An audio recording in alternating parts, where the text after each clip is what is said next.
What is going on, guys? Z here, and in this video I'm going to be replacing the battery on my iPhone 6. The first step you want to do is you want to make sure your iPhone is turned off, and then you want to remove those two screws that are on the sides of the lightning port. So I'm going to be removing the two screws on the side of my lightning port with the tools that came with my kit. Now the thing is, I want to mention the kit that I did buy is not the greatest kit. The battery doesn't work that well, so I will be buying another battery from another place, and I will be using that. And when I do get the proper battery, I will post a link in the description if it works properly, etc. So step 2, after you did remove the two screws from the bottom on the side of the lightning port, you want to put the suction cup on the bottom part of the screen so that you could have some sort of pull when you're pulling off the screen. Now you want to gently take it off, because on the other side, on the opposite direction of the screen, under the screen, there is a bunch of connections that are connecting to the motherboard of the iPhone. So you're going to put a little tug on the suction cup, just a little bit, so that you can get a little crack open from the bottom of underneath the screen, and then you're going to pry that open with a few of your tools, either a guitar pick or some of the tools that you do have, just to get the pins unlocked, because it is sort of clutched on to the bottom of the phone. So gently you're going to pry the screen open, and then you're going to slide your fingers down, and you'll see that it will open up. The screen will separate from the phone, but not entirely. So as you can see, I am raising it up now, but I will not put it past 90-degree angle, because there are wires attached on the bottom there. So in order for me to detach the wires that are connected to the screen, I need to unscrew the screws that are connected to the metal plate on the bottom, all the way on the bottom top. My hands are a little bit shaky because I am nervous. I don't want to break anything, and I didn't break anything. Everything went smoothly. It just took me a little bit of time. So as you can see, I am moving. There are 5 screws on the metal plate that I will be removing.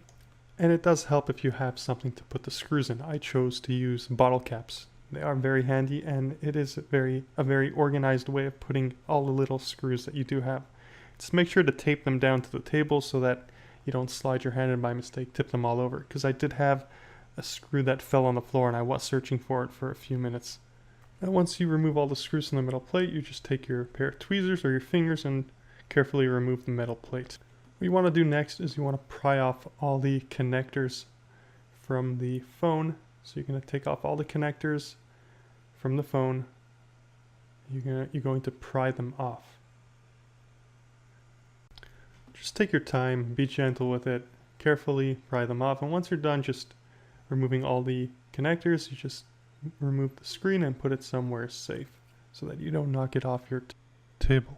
Next thing you're going to be doing is removing the metal plate that covers the battery connector. There is a battery connector, and this metal plate secures it and covers it. So you're going to be removing that metal plate. There are 2 screws in there. So you're going to be using a very small, tiny Phillips screwdriver for that.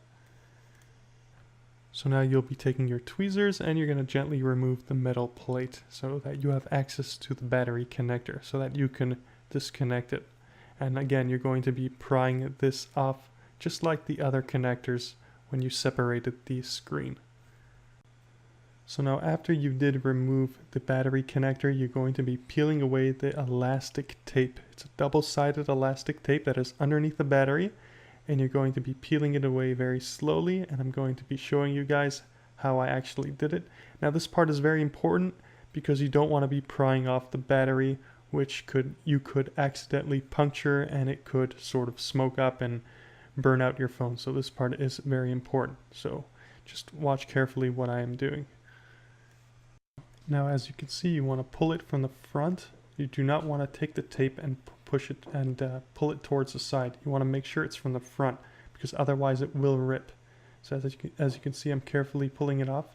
And take your time with this if you need to, but as you can see, I'm pulling it, and it did sort of snap on me, but I still do have some more elasticity there that didn't go beneath it. So I'm just carefully pulling it until all of it comes out slowly. So I'm just getting the last of it out, and there is going to be another one on the right next to it that you're going to want to do that to. So as you can see, I'm going to be doing.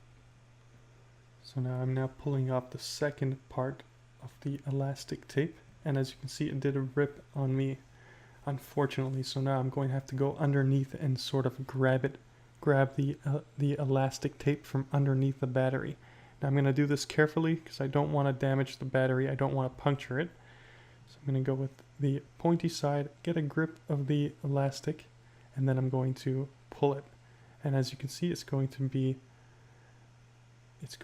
taken out from the bottom of the battery. So now that the battery can be removed easily. As you can see, the battery can easily be removed. Now what you want to do is you want to take your double-sided tape and place it in the battery port where the battery goes, so that when you do put your new battery in there, it won't jiggle around when you close everything up again. Now the kit that I did buy did ship out with double-sided tape, but I am going to use my own extra tape that I did have on hand. This is a little tiny envelope tape that I bought. If you guys want to know where I did buy it from, leave me a message and I will post it in the description below. So now once that's done and you peeled away the other sticky side, you can now place your battery in your phone. Now once that's placed in, you want to press on the battery to secure it to the tape so that it doesn't move around. So now after you're done securing the battery into the case, you're going to take the connector and the battery connector and plug it back into the phone over there, into the port. So now after you connected the wire of the battery back into the phone, you're going to secure the metal plate that covers it, that actually secures the wire so that it doesn't fall out of the socket. So now you're going to take your two screws and screw the plate back into the phone so that you have them secure, so that you have the plate secured onto the connecting wire. So now after you're done with that, you're going to take your screen, hold it at a 90-degree angle. You're going to connect all the wires back into the phone. You're going to push on them with the blue tool that you're going to be seeing me use. And this blue tool that I have actually has a little flat bottom on it, so you can push in the wires into the little ports that they have there without damaging them. So now after you're done connecting all the wires, what you're going to do next, before you put on the metal plate, you're going to turn on the phone. And the reason I say this is because you want to make sure everything works fine. And you're going to see in this video, I actually turn on the phone and I do get lines. So I need to sort of unplug the wires and put them back into the ports, secure them properly. Usually if that happens, if you do get lines or if the screen is unresponsive, you either plugged in something that wasn't secured properly and it needs to be done again. So it's not a big deal. You could do it again. It's not going to take a long time. You just pry open the wires again and then push them back in. So once that's done, you're going to turn off your phone again and you're going to secure the metal plate. You're going to screw it back in, the metal plate that holds in all of the wires. It secures the wires onto the main board. So go ahead and do that. Once you're done screwing in the metal plate, you're going to take the phone screen from the bottom and sort of edge it downwards so that it's flush. It remains flush to the actual phone. So as you can see, I'm pushing it down slowly and the phone is clicking into place. Now once you're done with that, you would basically screw in the two screws into the sides of the lightning port. With the two main screws that you took out, you're going to screw them back in. Once you're done with that, you can go ahead and turn on your phone, and now you have just successfully replaced the battery on your phone. Now again, I will post a link in the description of another video that you can see another person doing this. I personally watched this person doing this. He does it really fast. I just made this video. I guess I made it to document my own sort of personal experience taking out the battery or replacing it. So anyway, that's going to be it for this video. I hope you guys enjoyed it. If you did find this video helpful, please give me a thumbs up. It helps me out a lot. Don't forget to check out the description for other videos, for alternative sort of videos where you can see another person actually doing this. Anyway, take care guys, and until next time, I'll catch you on the flip side.